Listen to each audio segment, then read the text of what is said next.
Today we're going to be looking at some Am I the A-hole posts specific to crochet.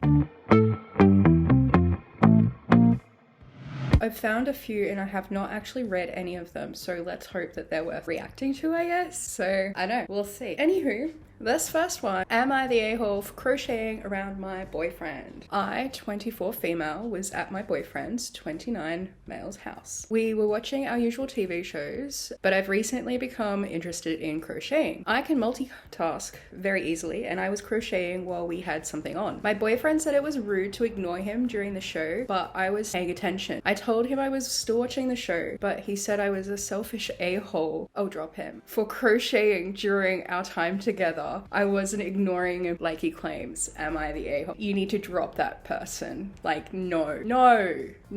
I can't just sit there and watch a movie. When I can't deal with like all of my hobbies and stuff, I'll still sit there with like 2 phones, an iPad, and then the movie, and I'm still following what's going on. I can't just sit there. And so like crocheting or doing needle lace, or I suppose knitting, if you're into that, then there's no. If he doesn't get it and he just doesn't get you, get a new one. Update. I have never had this many comments before on a post. The amount of people saying that this is a red flag, seriously though, red flag in this post alone is very eye-opening. It really is though, it really is. Like that's a clear signal that they just don't get you. Who wants to spend a bunch of time around someone who like just doesn't get you? I know, I don't. Jones gets me fine. This morning I asked why he cared so much about if I was crocheting or not, and his answer was along the lines of, stop bringing up the past, you're looking for a fight. Oh, bugger you with a fork? Oh no. No. Oh no. Like a hot potato, girl. Oh, which I wasn't. This is what he always says when I try to talk about anything he doesn't like. I haven't thought much of it before and blamed myself. Oh babe, no, drop him. You're so much better than that. But if he can't even engage in civil conversation, that's not my fault. It's not your fault, babe. Like, oh my God, no. Thank you for your support, and I'm going to keep crocheting, but I'm considering ending this relationship for good. Yes. I mean, come on. Let's look at some comments. Not the a-hole. And why are you still dating someone who calls you a selfish a-hole for having a hobby that doesn't revolve around him? Red flag. Yes. Not the a-hole. My mum crochets and knits while watching TV all the time, and she absolutely pays attention to whatever's on television. Now, if you're counting every stitch out loud, as in you're following a specific pattern and you're doing that to follow the pattern, that would be distracting.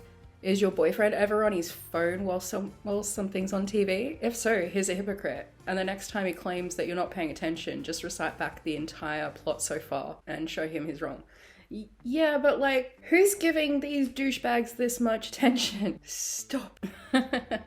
Someone says she should crochet him a jumper. I wouldn't put the effort into that personally, but like, I like where the head's going on that one. Okay. Ooh, that sounds spicy. Okay, like, let's hear it then. Am I the a-hole for refusing to crochet something for my brother's future baby after years of teasing? I'm just gonna say no. Just say no. That's me. But you know, I sometimes can be an a-hole. Sometimes it's for your mental health and you just need to do it. You just need to be the a-hole sometimes, you know?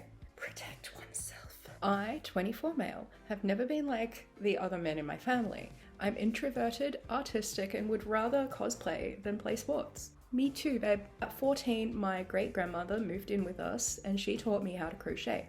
I loved it, but my brothers, Jim, 27, and Tim, 27, used to tease me constantly for it, and when she wasn't around. And whenever I would complain, my dad told me that life's full of people that are going to call me names and that I need to toughen up. Oh, we love that boomer attitude, don't we? Not. I honestly think he was just disappointed that I wasn't an extroverted jock like him and his other sons. Felt like he could just pressure me into becoming more like him. That sucks. Oh. Do we have to do this to our children? Like, I feel like we probably don't. Like, it's just not necessary. Like, oh. When my great-grandmother died, she didn't have much, but she specifically left me her crochet hooks, and I was very touched. She also left my cousin an unfinished baby socks that she was crocheting for my cousin's baby, and I could tell my cousin was disappointed. We kind of had this tradition of our great-grandmother making things for the coming babies. I offered to finish what our great-grandmother had started using her hooks, and my cousin was thrilled at the gesture. That is very nice. After that, I kind of inherited the position of crocheting things for any new babies in the family, and I rather enjoyed it because I felt as if I was carrying on a legacy. Although it did nothing to stop my immediate family from making jokes and calling me names. Oh, bugger them.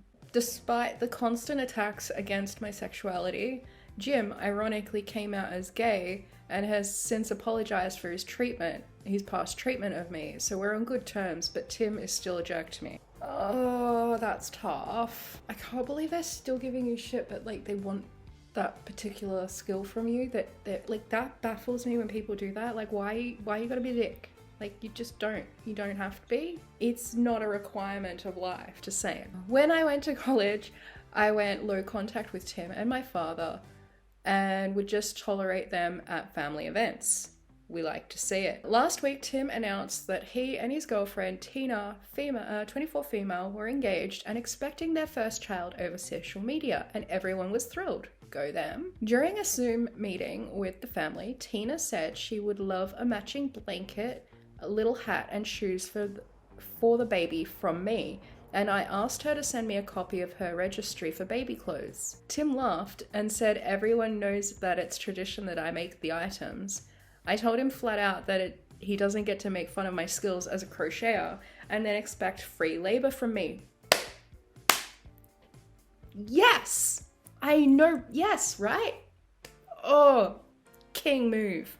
Love to see it. My dad said that I was being rude and needed to apologize. Oh, bugger him. No. Dad's wrong. Don't apologize.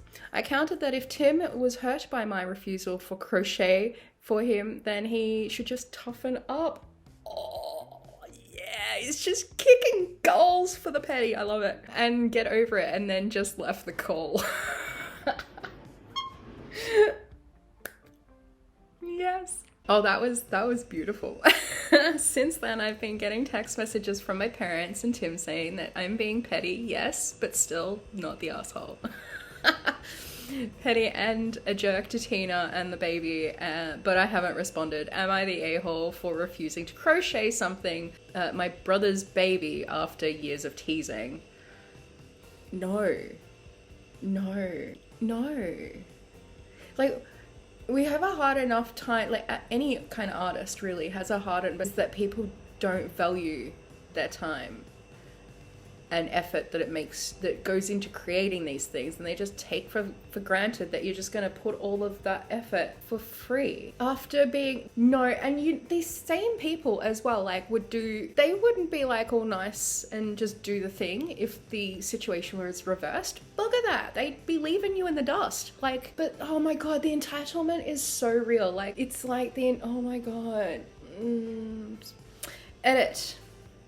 Okay, since I keep seeing this, I'm just going to give some info. Yes, I'm aware that you crochet with hooks and not needles.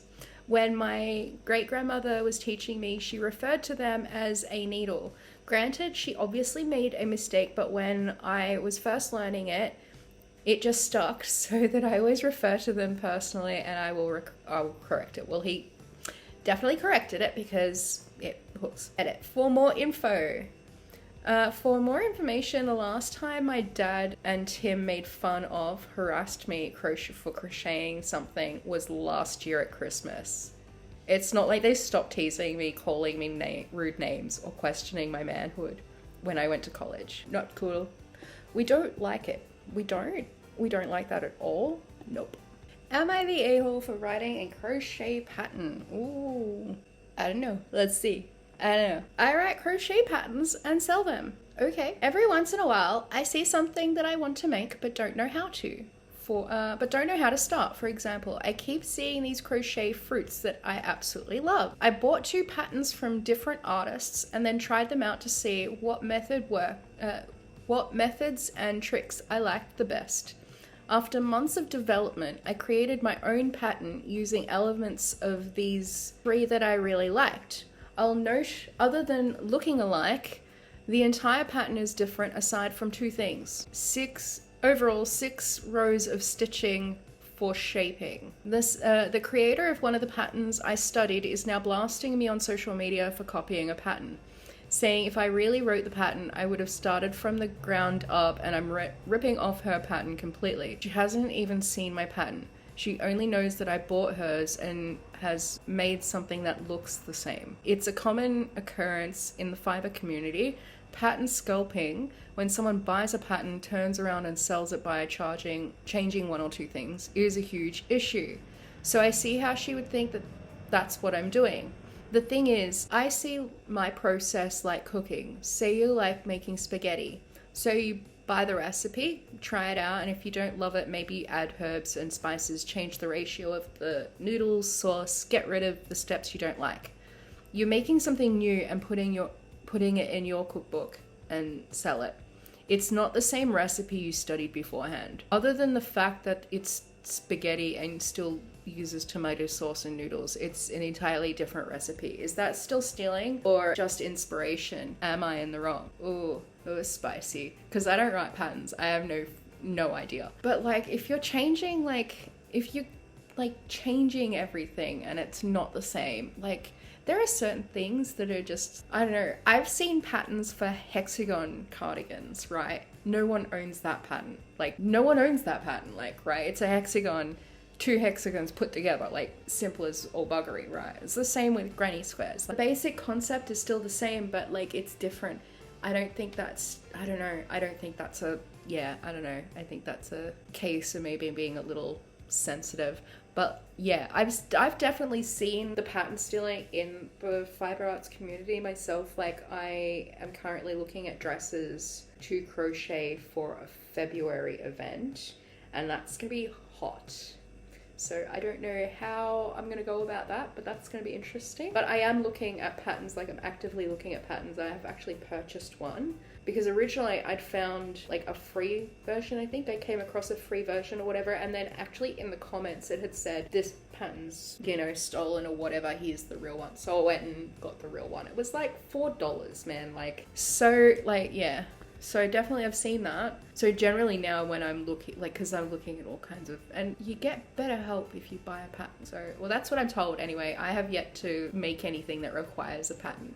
So yeah, we'll see how that goes, because that's actually quite a challenge. But yeah, but I don't think this is really stealing a pattern. Let's have a look at a comment or two, shall we? Not the a-hole. There's a difference between copying someone's work and selling it as your own. Agreed. And inspiring yourself with someone's work to make your own. Pretty much everything invented ever is just an iteration on a previous concept in one way or another. So she's arguing plagiarism. She should keep that same energy for everything. It's just like crocheted fruits, really. So we're getting this angry over crocheted fruits. Why? Anywho, I hope you have enjoyed that. I'm not really sure what I'm doing yet, so next time it'll be a little bit more put together. I've just had a really busy week this week, and I've been editing a lot of videos, so making more videos this week and editing was kind of not really on my things to do for fun list. But this has actually been kind of fun. I wasn't sure if there was gonna be like crochet related Am I the A-hole posts, but I mean, it's Reddit, so chances were kind of good. There are plenty more, and maybe we can dig through some. Eventually we'll find an a-hole post, I guess. People just don't appreciate crocheters. They don't really appreciate artists in general. It's a problem. It's an ongoing problem. So on my latest piece of work, I am just about to tip over to 59 hours, and I mean, it looks awesome and it's gonna be phenomenal, and it's just in time for summer, which is what I really needed, was a wearable blanket. But it's gonna be awesome. Like, you know, 5, 6 months, 6, 7 months, 8 months, about 8 months, 8 months, maybe even not, yeah, 8 months. 8 months we're good. Like 8 months I'm gonna be rocking that cardi out, like, oh, so bad. And yeah, but like 8 months. We'll live. Anywho, we'll see you next week. Well, we'll see you on Sunday because we're going to do another weekly chat. I am thinking about rearranging my craft room, so that'll be fun. I have to move furniture around and stuff too, so yay for watching me do random stuff. I'll catch you next time. Bye.